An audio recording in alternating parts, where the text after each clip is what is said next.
እንዴት ናችሁ ውድ ቤተሰቦቻችን? ፉአድ ባህሩ የዩቲዩብ ቻናል ላይ ትገኛላችሁ። እያደመጣችሁን ስለሆነ ከልብ አድርገን እናመሰግናለን። ዛሬም እንደተለመደው የዝውውር ጉዳዮች ላይ ብቻ ትኩረት አድርገን የምናቀርብላችሁን ፕሮግራም ዛሬም በድጋሚ ይዘን ተገናኝተናል። የተለያዩ የዝውውር ጉዳዮችን ዛሬ እናነሳለን። እናንተም ከኛ ጋር ሀሳብ አስተያየቶቻችሁን እያጋራችሁን ቆይታችሁን እንድታደርጉ ነው በአክብሮት የምንጋብዘው። ዛሬ ከምናነሳቸው ነጥቦች መካከል በተለይ ትልልቅ የሚባሉ የአውሮፓ ክለቦችን የተመለከቱ የዝውውር ጉዳዮች በስፋት እየወጡ ይገኛሉና እነሱን መረጃዎች እያነሳን ቆይታን የምናደርግበት ፕሮግራም ይሆናል የዛሬው ፕሮግራማችን። ሀሳብ አስተያየቶቻችሁን ኮሜንት ቦክስ ላይ ልታጋሩን ትችላላችሁ። ቪዲዮአችንንም ላይክ እያደረጋችሁ ከኛ ጋር ቆይታን እንድታደርጉ ነው በአክብሮት የምንጋብዘው። ይህንን ፕሮግራም እያደመጣችሁ ያላችሁ በተለይ ሀሳብ አስተያየቶቻችሁን ስምና አድራሻችሁን እየጠቀሳችሁ ብታደርሱን ደግሞ እኛ በፕሮግራማችን መጨረሻ ስምና አድራሻችሁን መልሰን እየጠቀስን ያነሳችሁትን ሀሳብ የምናጋራ ነው የሚሆነው። ለዛሬ አብራችሁኝ እንድትቆዩ በአክብሮት ጋብዛለሁ። ፉአድ ባህሩ ፕሮግራሙን እየመራው ቆይታን አደርጋለሁ። ሀሳብ አስተያየት ካላችሁ ጻፉልን። ከመሸጋገሪያ በኋላ ወደ ዝውውር ርዕሰ ጉዳዮቻችን በቀጥታም የምናመራ ይሆናል።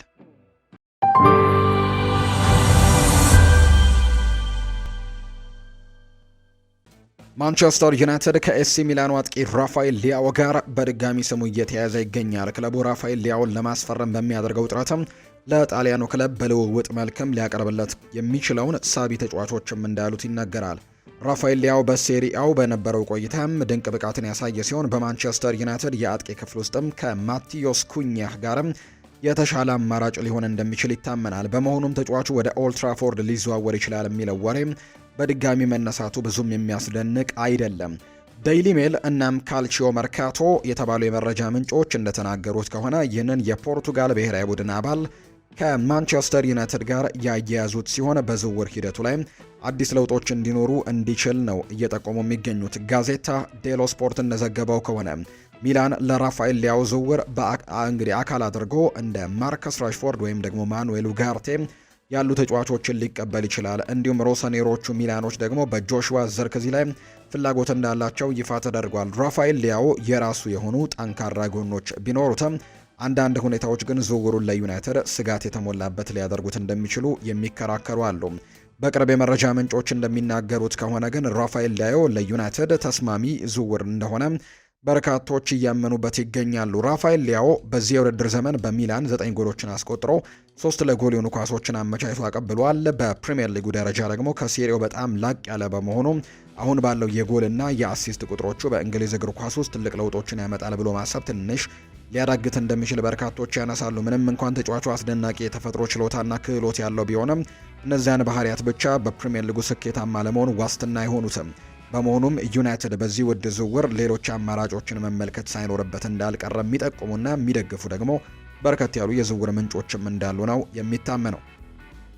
በሻምፒዮንሺፑ አስደናቂ የሆነም የ95 ነጥብ ጉዞን በማድረግ ወደ መጨረሻው ወይም ደግሞ በመጨረሻው ጨዋታ ዋትፈርድን 4-0 በሆነ ውጤትን በመርታት በቀጥታ ወደ ፕሪሚየር ሊግ መመለሳቸውን ያረጋገጡት ኮቬንትሪ ሲቲዎች አሁን ላይ ወደ ትልቁ መድረክ ተመልሰዋል።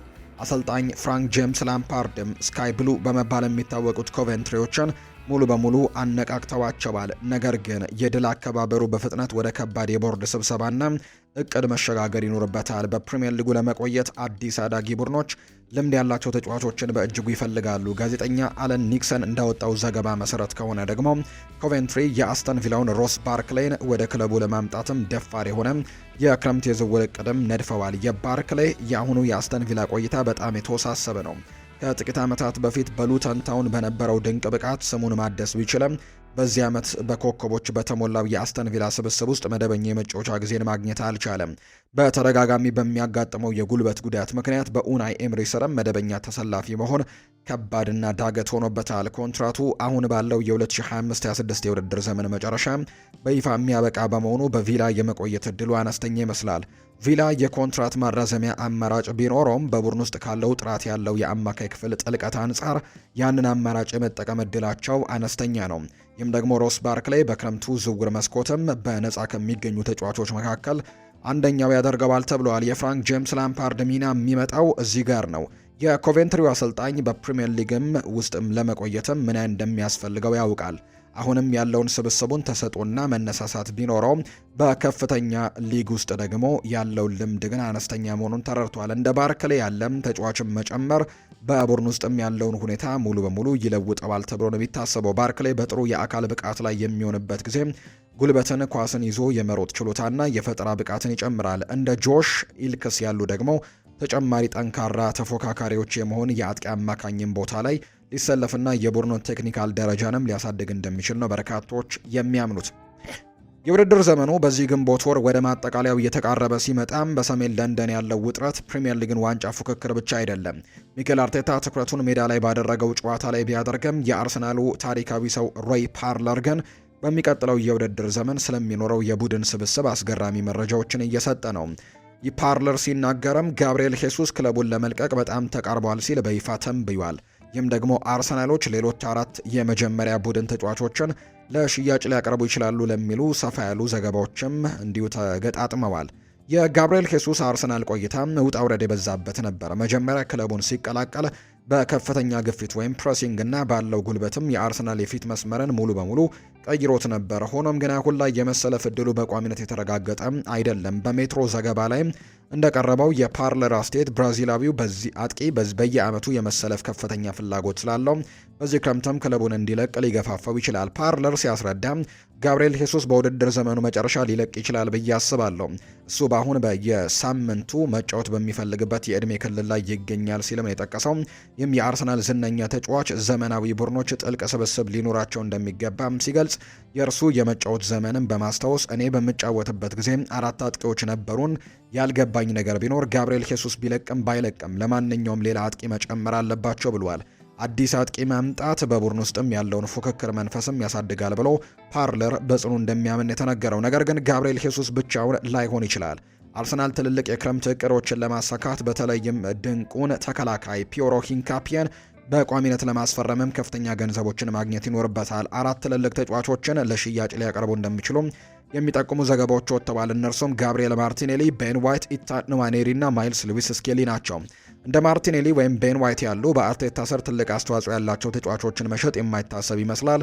እንዲሁም እንደ ኢታን ንዋኔሪ ያለም ሉዊስ ስኬሊ ያሉ የአካዳሚ ተሰጥኦችን በዚህ ዝርዝር ውስጥ ማካተትም ትርጉም አይሰጥም። ሆኖም ግን የፕሪሚየር ሊጉ ከባድ የፋይናንስ እውነታ እንደሚያሳየው የተከላካይ ክፍሉን ለማጠናከር የሚያግዝ ከፍተኛ የገንዘብ ጥያቄን ካቀረበ ማንኛውም ተጫዋች የማይነካ አይደለም። የፓርለር ግምት ትክክል ከሆነ አርሰናል በከፍተኛ ለውጥ የሚታይበት የክረምት የዝውውር መስኮትን ሊያደርግ እንደሚችል በርካቶች በጉጉት እንዲጠብቁት የሚያደርግ ዝውውር እንደሆነ ነው ዘገባዎቹም የጠቀሙት። ሚኬል አርቴታ በክረምቱ የዝውውር መስኮት ስብስቡን ለማጠናከር በቆረጠበት በዚህ ሰዓት በርካታ ተጫዋቾች ከአርሰናል ጋር ስማቸው እየተያዘ ይገኛል። በኤክስ ላይ የወጣ አንድ ዘገባ እንደሚያሳየው የ23 ዓመቱ የኒውካስል ዩናይትድ ተከላካይ በሚቀጥለው የውድድር ዘመን ዝነኛውን የአርሰናል ቀይና ነጭ ማሊያ እንደሚለብስም ሙሉ በሙሉ እርግጠኛ መሆኑን ለሰዎች እየተናገረ ይገኛል። ሊቨርማንቶ ወደ ዋናው ከተማው ለንደንም እንደሚያመራ እንዲሁ ደግሞ ለምን እንዲህ እርግጠኛ ሊሆን እንደቻለ ደግሞ ለማረዳትም የአርቴታን የተከላካይ ክፍል ግንባታም ጥልቀትን ለመመልከት ያስፈልጋል። አርሰናል በአሁኑ ወቅት በረጅም ጊዜ ኮንትራት በቆየባቸው የተቃረበው ዩሪየን ቲምበር እና ቤን ዋይት በቀይ መስመር ተከላካይነት አላቸው። ሆኖም ግን የስፖርቲንግ ዳይሬክተሩ አንድሪያ ቤርታ የቡድኑን ደግሞ ጥልቀት ለመጨመር ያላለሰለሰ ጥረትን እያደረገ እንደሆነ ይታወቃል። የሊቨርማንቶ ፈጣን ፍጥነትና በቀኝም ሆነ በግራ ተከላካይነት የመጫወት ብቃቱ ለአርቴታ ተለዋዋጭ ታክቲክም በጣም ማራኪ ተጫዋች ያደርገዋል። ነገር ግን ተጫዋቹን ከሴንት ጄምስስ ፓርክም ነቅሎ ማውጣት ርካሽ አይሆንም። ዘገባዎች እንደሚያመለክቱት ኒውካስል ዩናይትድ ለዚህ ወጣት እንግሊዛዊ ኢንተርናሽናል እስከ 70 ሚሊዮን ፓውንድ የሚደርስም ከፍተኛ ክፍያዎችን ይፈልጋል።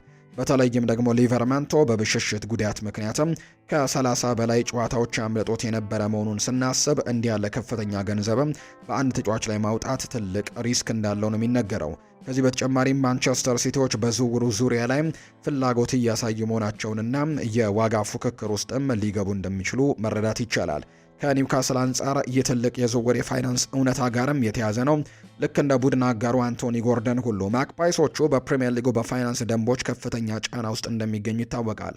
ምንም እንኳን ተሰጥኦ ያላቸው ተጫዋቾችን ማቆየት ቢፈልጉም እንደ ሊቨርመንቱ ያለ ኮከቡን በከፍተኛ ዋጋ መሸጥ ለኤዲሃው የፋይናንስ ነጻነትም ሊሰጣቸው ይችላል። ይህም ከክለቡ ለሌሎች ተከላካዮችም ለማስፈረም እና ደግሞ ሂሳባቸውን ለማመጣጠንም ይረዳቸዋል። ለአርሰናል ደግሞ ዝውውሩን በማነቃቃት ላይ ጠንካራ የሆነ ሁለገብ ተከላካይ እንዲያገኙ እድል ሊሰጣቸው እንደሚችል የሚያሳዩ መረጃዎች ናቸው ይፋ የተደረጉት። አክሰል ፓላሲዮስ ከጀርመኑ ክለብ ባየር ሌቨርኩዘን ለመልቀቅ ስቡ እየተነሳ ነው። ፉትቦል ዳተን እንደዘገበው ከሆነ የቡንደስሊጋው ክለብ ተጫዋቹን እንዲለቅ ፍላጎት የለውም። ነገር ግን በርካታ ክለቦች አገልግሎቱን ለማግኘት ከፍተኛ ፍላጎት እያሳዩ ነው። ተጫዋቹ ከክለቡ ጋር እስከ 2030 ድረስ የሚያቆይ ኮንትራት ያለው ሲሆን እሱን የሚፈልግ ማንኛውም ክለብም ድርድሩን ለመጀመር ብቻ ቢያንስ 50 ሚሊዮን ዩሮ መክፈል ይኖርበታል። ፓላሲዮስ ቀደም ሲል ከሊቨርፑል ጋርም ስሙ ተያይዞ እንደነበር የሚታወስ ነው። እንደ ዘገባው ከሆነ ማንቸስተር ዩናይትድ ተጫዋቹን ፊርማ ለማግኘት ፍላጎት አለው። የእሱ ከፍተኛ የጫና መፍጠር አቅም ወይም ሃይ ፕሬሲንግ ኢንቴንሲቲ እና የምርጥ የኳስ ቅብብል ብቃት ደግሞ ለቡድኑ ተመራጭ ያደርገዋል ብሎ ያምናሉ። ማንቸስተር ዩናይትድ የፓላሲዮስ አድናቂ ከሆነም ሰንበትበት እንዳለ ይነገራል።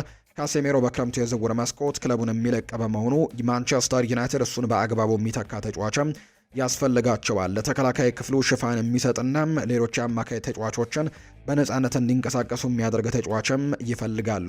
ይህም የ2022 የዓለም ዋንጫ አሸናፊ ለነሱ ተመራጭ ሊሆን ይችላል።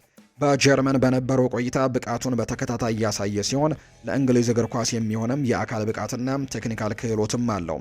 በሜዳው መሃል ላይ ለማንቸስተር ዩናይትድ ድንቅ አማራጭ እንደሚሆን ጥርጥር የለውም።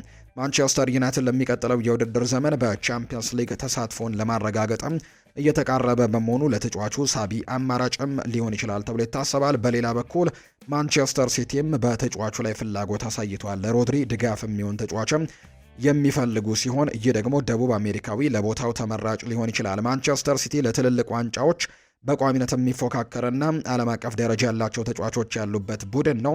ተጫዋቹ ከፔፕ ጓርዲዮላ ጋር የመስራት እድልንም ያገኛል። የ50 ሚሊዮን ዩሮ የመሸጫ ዋጋ ለሁለቱም ክለቦች አቅም የሚፈቅድ ሲሆን በሁለቱም ቡድኖችም ግልጽ ጥያቄ ከቀረበ ተጫዋቹ የሚወስነው ውሳኔ ይታያል ተብሎ እንደሚታሰብ ነው መረጃዎቹም ይፋ ያደረጉት። ሊቨርፑል እና ቼልሲ ኖርዌያዊውን አማካይ የሆነውን ኤሪክ ግራንሰን ለማስፈረም ፍላጎት አላቸው። ይህ የ15 ዓመት ወጣት በመላው አውሮፓ ከፍተኛ ግምት የሚሰጠው ሲሆን ብሩህ የወደፊት ተስፋ እንዳለውም ይነገርለታል። ቲም ቶክ እንደዘገበው ከሆነ አርሰናልም የተጫዋቹን ሁኔታ እየተከታተለ ይገኛል። ሆኖም ግን ሊቨርፑል እና ቼልሲ በተጫዋቹ ላይ ጠንካራ ፍላጎት እንዳላቸው የገለጹ ሲሆን ተጫዋቹ የት እንደሚያርፍ ማየቱ ትኩረት የሚስብ ጉዳይ ነው። ይህ የ15 ዓመት ወጣት ለእንግሊዝ ፕሪምየር ሊግ ክለቦችም ለረጅም ጊዜ የሚያገለግል ጠንካራ ግዢ ሊሆን ይችላል። ክለቦቹ ወጣት ተጫዋቾችን የማፍራት ጥሩ ታሪክ ያላቸው በመሆኑ ተጫዋቹ ያለው ደግሞ ሰፊ አቅምም እንዲያወጣም ሊረዱት ይችላሉ።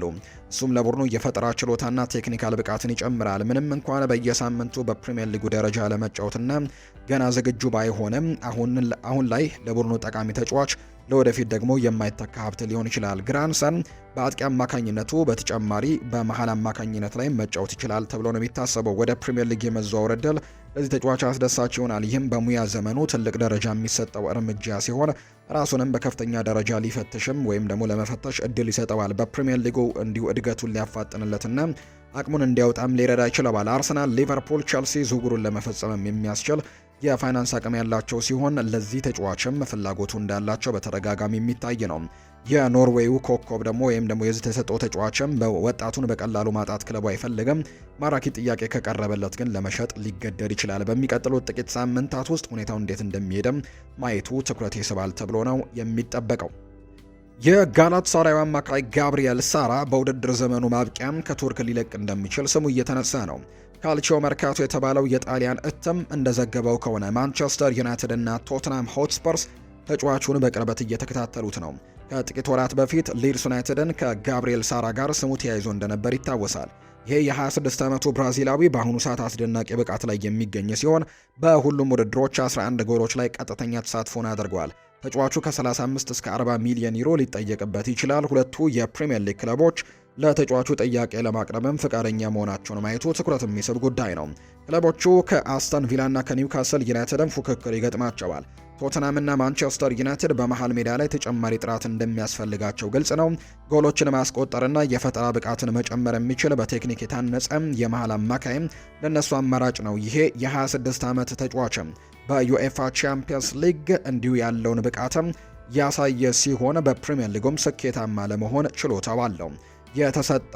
የተጠቀሰው ደግሞ የመሸጫ ዋጋ አሁን ካለው የገበያ ሁኔታ አንጻር ለተጫዋቹ ብቃትም ተመጣጣኝ ይመስላል። ጋብሪኤል ሳራ ለእንግሊዝ እግር ኳስ በፍጥነት መላመድ ከቻለ ለዝውውሩ የሚወጣውን ወጪ ሊያጸድቅም ይችላል። ከዚህ ቀደም በኖርዊች ሲቲ ከእንግሊዝ እግር ኳስ ጋርም ትውውቅ ያለው በመሆኑ ወደ ፕሪሚየር ሊግ የመዘዋወር ዕድሉ አስደሳች ሊሆንለት ይችላል። ማንቸስተር ዩናይትድ በእንግሊዝ ካሉ ታላላቅ ክለቦች አንዱ ነው።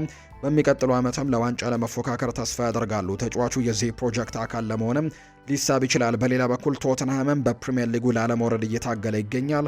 እንደርሱ ያለ ትልቅ ክለብም ደግሞ ከዚህ የተሻለ ውጤት ማምጣት ነበረበት። በሚቀጥለው ዓመት በጠንካራ ሁኔታ ለመመለስ ጥራት ያላቸው ተጫዋቾችን ያስፈርማሉ ተብሎ ይጠበቃል። ለዚህ ደግሞ ይህ የ26 ዓመቱ ተጫዋች የሆነው ጋብሪኤል ሳራ ደግሞ የጨዋታ አቀጣጣዩን ለቡድኑ የማጥቃት ክፍልም አዲስ ገጽታ ሊጨምርላቸው እንደሚችል ይታመናል። በአጠቃላይ በቱርኩ ክለብ ጋላታሳራይ ጥሩ ጊዜን እያሳለፈ የሚገኘው ብራዚላዊው ተጫዋች የሆነው ጋብሪኤል ሳራን ለማስፈረም የእንግሊዝ ክለቦች በትልቁ ትኩረት አድርገው እየሰሩ ነው።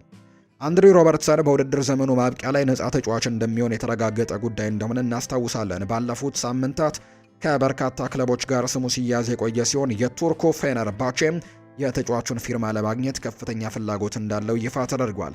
ቱርካዊው ጋዜጠኛ የጊስ እንደሚናገረው ከሆነ የተጫዋቹ ወኪል በቅርቡ ከቱርኩ ክለብ ጋር ለዝውውር ንግግር ለማድረግም ወደ ኢስታንቡል በሯል። ለተጫዋቹ የዝውውር ጥያቄ የቀረበለት ሲሆን ሮበርትሰንም ጥያቄውን እያሰበበት ነው። ሆኖም ግን በሰኔ ወር መጀመሪያ ሳምንት ላይ በሚካሄደው ፕሬዝደንታዊ ምርጫ ምክንያት ንግግሩ በአሁኑ ሰዓት ተቋርጧል። እስከዚያው ድረስ ግን ዝውውር እንቅስቃሴዎች ሊታገዱ የሚችሉ ይመስላል። በዚህ ሁኔታ ሮበርትሰን ሌላ ክለብን ይመርጣል ተብሎ ይጠበቃል። ተጫዋቹ የቱርኩ ክለብ እስከ ሰኔ ወር ድረስም ይጠብቃል ተብሎ አይታሰብም። ሌላኛው እንደ መረጃዎቹ ዘገባ ከሆነ ደግሞ ፌነርባቼ የአንድሪው ሮበርትሰን ወኪልን ወደ ኢስታንቡል አምጥቶታል። የቃል ጥያቄም ቀርበዋል። ተጫዋቹ ጥያቄውን እያሰበበት ቢሆንም የምርጫው ውሳኔ ከተሰማ በኋላ ግን ንግግሩ ተቋርጧል። ይሄ ስኮትላንዳዊ ተከላካይ እንደ ቶትናም ሆትስፐርስ ካሉ የእንግሊዝ ክለቦች ጋርም ስሙ ይነሳል። የት እንደሚያርፍ ማየቱ ትኩረት የሚስብ ነው። የ32 ዓመቱ ተጫዋች ለሊቨርፑል ለዓመታት አስተማማኝ ተከላካይ የነበረ ቦታ ላይ ሲጫወት ነበር። አሁንም በከፍተኛ ደረጃ የመወዳደር ብቃቱ እንዳለው ያምናል። በትክክለኛው ቡድን ውስጥም ለአጭር ጊዜ የሚያገለግል ጥራት ያለው ግዢ ሊሆን ይችላል። ምንም እንኳን የሙያ ዘመኑ ማብቂያ ላይ ቢሆንም ባለው የመሪነት ብቃትና የማሸነፍ ልምድም ምክንያት በጣም ጥሩ ነፃ ዝውውር ወይም ደግሞ በጣም ጥሩ ፍሪ ሳይኒንግም ሊሆን እንደሚችል ይታመናል። በመጨረሻም የት እንደሚያርፍ ማየቱ ወደፊት በጉጉት የሚጠበቅ ጥያቄ እንደሆነ ነው ዘገባዎቹም የጠቆሙት። ውድ ቤተሰቦቻችን ከፉአድ ባሩ የዩቲዩብ ቻናላችን ለዛሬ ያዝንላችሁ ርዕሰ ጉዳዮቻችን እነዚህን ይመስሉ ነበር። ስላደመጣችሁን ስለተከታተላችሁን ከልብ አድርገን ነው የምናመሰግነው። የተለያዩ ርዕሰ ጉዳዮችን ያካፈልንበት የዛሬ ፕሮግራማችን ይህንን ይመስላል። ቆይታችሁን ከኛ ጋር ያደረጋችሁ በሙሉ ላቅ ያለ ምስጋናችንን ለእናንተ ማቅረብ እንወዳለን። ፉአድ ባሩ ፕሮግራሙን መራው። የተለያዩ ርዕሰ ጉዳዮችን ያነሳንበት የዛሬ ፕሮግራማችን ይህንን ይመስላል። ስላደመጣችሁኝ ከልብ አድርጌ ያመሰገንኩኝ። ነገም እንደተለመደው በሌሎች የዝውውር ጉዳዮቻችን በድጋሚ እንገናኛለን። ለዛሬ ግን እዚህ ጋር በቃውኝ። መልካም ጊዜ